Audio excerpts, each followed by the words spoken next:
मंत्रिमंडळाने काही महत्त्वाचे निर्णय घेतले आहेत।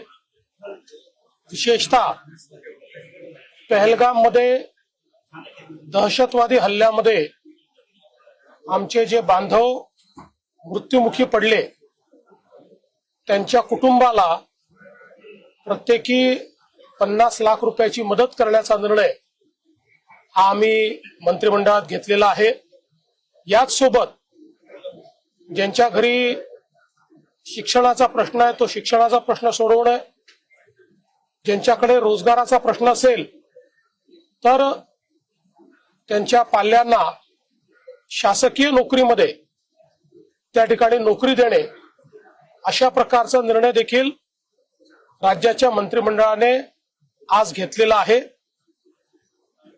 सर्व प्रकारे दहशतवादाचा विरोध आणि दहशतवादामुळे ज्यांचा मृत्यू गेलाय त्यांच्या परिवाराच्या पाठीशी राज्य सरकार ठामपणे उभा आहे असा संदेश देण्याचा प्रयत्न या माध्यमातून राज्य सरकारच्या मंत्रिमंडळाने घेतलेला आहे।